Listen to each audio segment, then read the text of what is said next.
every year may nilalabas si Huawei na super camera phone. And yes, I'm talking about the P series ng Huawei do. Every year, ka-collaborate nila si Leica. But this year around, wala na. Tapos na kanilang, I think, contract or collaboration. And every year, nasa top si Huawei, no, ng DxO mark. It always tops the chart. But this year, well, I think kaya naman nila, no, given na itong phone na ito, no, I was able to test it, and it's really nice, mga camera shots niya, no. And I'm talking about the Huawei P50 Pocket, okay? So, this year around, hindi na siya straight na phone. And ito, pwede mo na itupi, i-fold. And of course, hawak natin is not just any ordinary version, no, ng P50 Pocket. It's the Iris Van Dolph Edition. Did I just say Van Dolph? Kaya maingay. Iris Van Herpen. Yun ang special edition na to. Tara, buksan natin!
So hi guys, ako pala si Richmond ng Gadget, Sidekick, and welcome back to my channel. So nakita na natin yung full unboxing nitong special edition, no, ng Huawei P50 Pocket, which is, I told you, is the Iris Van Herpen na co-design, no, na special edition. This is color gold, no. Yan ang designer's edition, no, netong phone na ito. Yung regular version, no, is a silver, and yung box niya is yung regular one lang, no. This one, pinalaki yung box, pinaganda, and of course, yung design niya, pinaganda din. So, kita natin, no, may mga design dito, no. So, it's, sophisticated ang kanyang design. And ito ang, gawa ni Iris Van Herpen.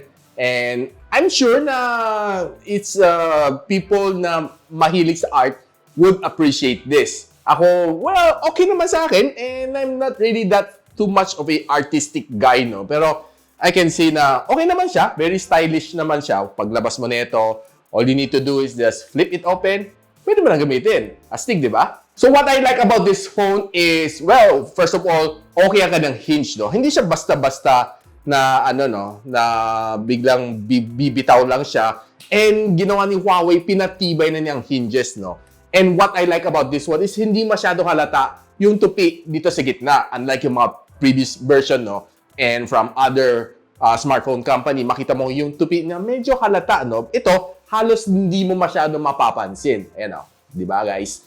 Halos, kulang-kulang, may kunti pa rin, pero halos patag na siya, no? This time around. Another noticeable dito sa kanya, no, is very light siya. At 190 grams. For me, hindi siya mabigat, no? And like other flagships na umaabot ng mga roughly near 200 grams. Ito, 190, parang ang gaan. Actually, may ginagawa ko siya fidget, no? Flip ko na gano'n siya sa kamay ko this past few days, no? While I'm playing with it. And, well, yeah, it's really nice. Except kung malaglag ko to, it's really ouchy one kasi medyo may kamahalan nga lang talaga itong phone na ito. So, itong phone na ito, no, is no stranger. Alam naman natin si Huawei, it always uses mga Kirin na chip, no? But this one, this time around, gamit na nila ang Qualcomm Snapdragon. Well, I was expecting na, since latest siya, it would be pairing itself with the Snapdragon 8 Gen 1. But, well, no. It is the Snapdragon 888, which is of course still a flagship na meron ni Qualcomm, no? But one noticeable feature na nawawala sa kanya is the 5G, no? This one comes with a Snapdragon 888 na 4G edition. Well, for some of you, baka deal breaker itong phone na ito dahil wala siyang 5G. But for me, well, okay lang. Kasi there are some areas no, na pinupuntahan ko, 4G lang siya. And pag nilagay mo siya ng 5G dito sa phone na ito, sagap tong phone na ito ng 5G, well, mas mabilis maubos ang iyong battery. Kasi hanap siya ng 5G kasi nilalagay mo sa 5G preferred. So, pipilitin niya makasagap ng 5G kahit walang 5G, making the battery drain a lot faster than usual. So, pasyalan natin ilang benchmark na nakuha ko dito sa phone na ito, no? And start natin sa Antutu benchmark. And dito sa version 9.2.6, nakakuha siya ng 568,000 points, no? So, for me, okay naman tong score na ito, no? Not the score na nakukuha natin typically sa Snapdragon 888 na 5G version. This one, well, it's a little bit lower, pero performance-wise, okay naman siya, and it's just a benchmark like they said. Dito naman sa iQOO benchmark, bumawi siya. 413,000 points, no? This is yung pag-rate ng AI, ang talino nitong phone na ito. Dito sa wildlife, no, sa kanyang 3D Mark na test, 5,663 points. Ang sabi ni DRM Info, ang kanyang wildlife security level, level 1. Dapat lang. So, nilaro ko naman siya no, for a couple of weeks already here sa aking studio. Ginamit ko siya as my daily driver. Masasabi ko siya, well, talagang smooth, no? Expect mo naman from flagship ni Huawei. It's always very smooth. And of course, all the apps that you need, you can download it sa App Gallery. And by the way, guys, kung in-expect nyo na tumatakbo to sa Harmony OS, well, this one is still running on EMUI. So guys, pag-usapan naman natin ang mga display dito sa phone na ito. Meron siyang dalawang display, no? Sa labas, meron siyang OLED na display. And this is a 1.04-inch no, na display. Una, akala ko, so, probably, ang daming relo ni Huawei. Huawei Watch GT, GT2, GT3. Probably kinuha lang nila yung display, then sinalpak dito, no? Like other brands, kinuha nila ang display nila from their fitness band at sinalpak sa likod para magkaroon ng extra display, no? Which is, I'm not sure, no, kung yung nga ba ginawa ni Huawei. Of course, that's just ang theory ko lang naman yun. What I like about itong display, no, pwede mong i-navigate ang yung camera dito, pwede mo siya maging watch, no, relo, timer. Then, of course, pwede ka mag-play ng music, pwede ka rin mag-take ng camera shots, pwede ka rin mag-take ng video dito, no, sa phone, sa display na to, no, using yung main camera. And papakita ko sa inyo mamaya kung paano kung ginawa yan, no. Then, sa kanyang loob, meron siyang foldable OLED na display. Ang generous niya, 6.9-inch ang kanyang screen, no? Almost 7-incher, ang laki. Then, of course, 120 Hz pa siya. And 1 billion colors ang kanyang pwede reproduce. Ang ganda. Totoo lang. So, what I did dito sa phone, no? So, nilaro ko siya. Nanood ako ng ilang videos. Nanood ako ng, mga Netflix, YouTube, dito sa phone na ito. And true enough, yung 1 billion colors niya, no? As compared sa ibang display from other brands, masasabi ko dito, no, when you're watching yung mga 4K level, no, na videos dito, masasabi mo, wow, ang ganda. Ang parang litaw na litaw ang mga colors dito, no. And I really feel na parang ang sarap manood dito, no. Lalo na yung screen size niya is 6.9. Ang laki. The typical is 6.7, pero ito, ang laki 6.9. Tapos, yung bezel niya halos ang liit. Pansin mo, halos frame lang nakikita ko dito. Sobrang ganda talaga ng display nitong Huawei P50 Pocket. So, since pinag-uusapan na natin ang display nitong phone nito, naglaro tayo ng games to. So, in-install ko dito Call of Duty Mobile. So, well, medyo hindi ako nasanay, no? Kasi may times sa panaglalaro ko, sobrang intense, nagaganon ko. Natatawa ako basta sobrang intense mong maglaro, biglang may gaganon yung screen mo. Parang, okay, maybe kailangan ko lang mag-ingat or medyo gigil ka maglaro, dalagang mafe-feel mo biglang gaganon ng screen mo. And probably, it's just one of the trade-off ng folded screen, no? Kasi, well, it's a folded screen nga naman. It's designed to be folded like this one at lalagay mo sa pocket mo. Pero when it comes to gaming, no, there's a little trade-off nga lang talaga. So, kailangan mo mag-ingat lang. Huwag kang masyadong gigil pa naglalaro. But overall, no, while I'm playing Call of Duty Mobile, masasabi ko siya, okay ang kanyang display, ganda. Snapdragon 888 is really performer. Alam naman natin, it's a flagship chip. Then, of course, yung kanyang touch, no, very ano siya, very responsive and ang gameplay smooth. Halos wala naman na-feel na lag, no? And frame drops, okay naman siya. Dire-diretso akin laro for 1.5 hours. Yung init, no? Hindi naman siya masyado nag-init, no? And that's the very surprising part, no? Kasi sobrang compact na in-expect ko, ay baka yung cooling system na ito hindi gano'ng kaganda. Pero hindi. Masabi ko siya, okay ang kanyang cooling system. Hindi siya masyado ng init, no? Yung init niya, tama lang. Kasi alam naman natin, pag naglalaro ka ng game, medyo intense. Talagang ginagamit na yung GPU nito. Umiinit ang phone. Pero ito, yung tamang init lang. Hindi yung sobra. Ang kanyang sounds, no, masasabi ko, medyo nabitin ako ng konti dahil meron siyang loudspeaker. But, wala siyang stereo speaker. Making it para medyo bitin. Kasi kung masasanay ka sa mga other flagship phones na dual speaker, na magpa-fire siya, isa sa left, isa sa right, ito, medyo mabibitin ka, no? Pero overall, you can always use your favorite Bluetooth headphones just to enjoy this game, no? Dahil sa sounds, no? Pero, overall, pwede na, kanya loudspeaker. When you're watching movies, okay naman siya. Pero pag naglalaro ka ng games, parang medyo biting nga lang talaga. So guys, ito pinaka-fun part na gusto natin pag-usapan, ang kanyang camera. Triple camera ang meron nito. Now, it's the first time na naglabas si P series na nagpaalam na sila kay Leica, no? And I know that medyo it might take a hit kay Huawei, pero I think hawak na nila yung technology on making good camera phones. Talagang minaster na ni Huawei. With or without Leica, I can say na they might, again, top yung DxO Mark na chart this year around with this phone. Grabe, masasabi ko guys, ito ang specs ng camera niya. So, meron siyang 40MP na true chroma camera, no? Aperture 1.8. Then, sinamahan pa siya ng 13MP na ultra-wide angle camera na aperture 2.2. And ito yung bago niya. 32MP na ultra-spectrum camera na aperture 1.8. And medyo kakaiba lang, yung niya, front-facing camera niya. 10.7MP na aperture 2.2, no? And it's the first time na nakarinig ako na may camera na 10.7, no? Parang bitin. Imbis na 8MP, then next mo is 12MP. Ito parang, 10.7. I'm not sure how they arrive with those numbers. Pero 10.7 is parang, bakit 10.7? I don't know. Maybe we should do a little bit more research on that, no? Tatanungin natin si Huawei nga pala. So, pag-usapan natin a little bit about yung bagong camera niya, no? Which is the Ultra Spectrum camera. Ano ginagawa nito Ultra Spectrum camera na ito? So, ito, sabi ni Huawei, the Ultra Spectrum camera matrix allows the HUAWEI P50 pocket to find the nuanced detail from beyond the visible light spectrum. And of course, kinombine niya with the Huawei XD Fusion Pro, the Huawei Ultra Spectrum camera delivers image with more depth and layers in the frame for a better photography experience. So, sinabi ni Huawei, no, itong Ultra Spectrum camera, ang technology na to is to be able to palitawin yung kulay, no? Papagandahin niya yung kulay para mas maganda experience mo when taking those shots. Mas dramatic, mas artistic yung mga shots na nakukuha mo using this camera, no? And so, we did take this phone out sa Manila Bay and we did some shots and tingnan natin kung totoo nga ba itong Ultra Spectrum camera na ito.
So guys, nakita yung mga shots natin, no? It's really nice. Basta sabi ko sa inyo, no? I did try yung mga ilang shots to go against the sunlight, no? Lalo sa mga selfie shots ko, no? And true enough, masasabi ko sa inyo, sa ibang phone, yung pag-reproduce mo ng colors to when you go against the sunlight, ang hirap.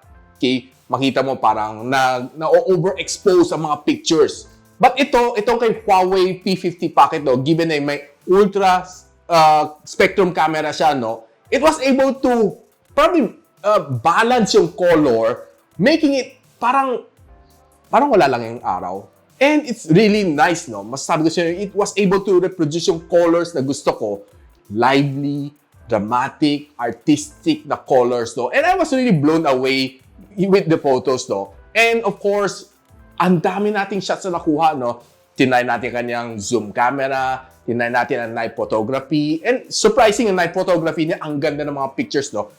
In a total dark space, ang ganda, nakapag-reproduce ka ng colors na parang nakailaw yung fluorescent light, no? Pero sa totoo, naka-off din talaga yung ilaw, no? So sinadya naman natin punta tayo sa ilang place doon, naka-off yung ilaw.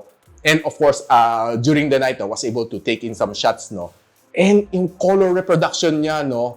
Grabe, ang ganda. You should really try yung night mode nito phone na ito. It's really very excellent. And of course, sinabi ni Huawei itong phone na ito is definitely good for vlogging, no? So, dinay naman natin nga talaga. So, we did try 3 kinds of vlogging, no? So, rear camera na vlog na ganun lang. And yung folded selfie vlog using this one, itong 1.04 inch na display and nakaganon tayo nagbo-vlog dahil ganyan, para tayong tanga. Pero, in fact, parang ang cool naman. Kasi gamit natin yung rear camera.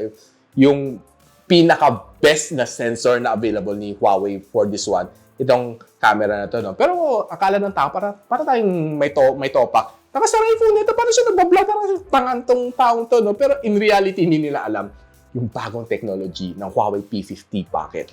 And of course, yung regular vlogging na gamit natin ang front-facing camera na ganun. Tingnan natin. So guys, right now we're using the main camera of the P50 Pocket to take some really nice videos here at Manila Bay. So we'll be zooming our way all the way. Okay, so right now we're at 2x. Zooming further, we're right now at 5x. And this is the best it can go. This is the 6x. Okay, so you can see that big size tarpaulin over there. Well, it's a campaign period already, election period. So yeah, I can see that the camera is pretty stable. So right now, let me take you for a quick walk here. The side of the bay. So right now, I'm using my bare hand to take this vlog. And I can see it's pretty stable.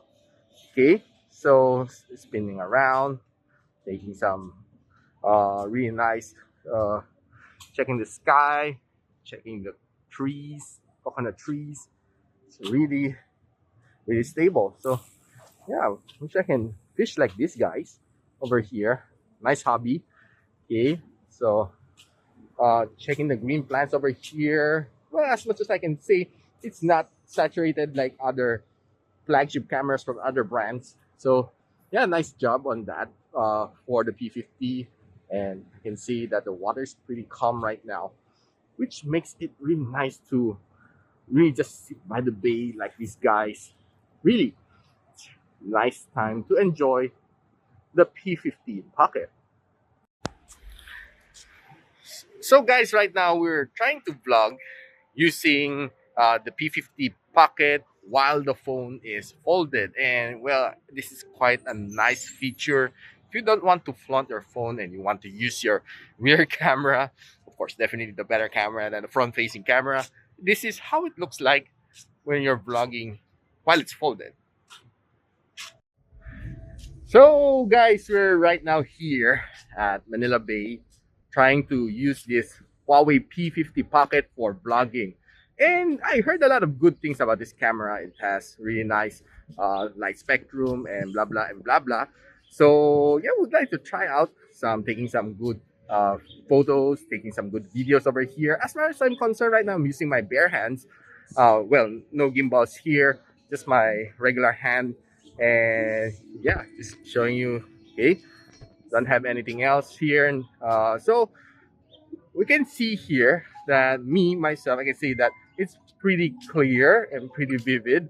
And as far as I can see, this camera is definitely pretty stable. So right now I'm using the front-facing camera to take in some really nice video. And yeah, as far as I'm concerned, I can see that this phone is really vloggable. You can use this as your main camera, okay? And like any P50s, P series, this P50 is definitely a stunner in terms of its foldability, and of course it's stylish in design. I can really recommend it if you're somebody who has the extra cash and you want to, well, splurge yourself, spoil yourself on some really nice camera phone. P50 Pocket is definitely the one to go.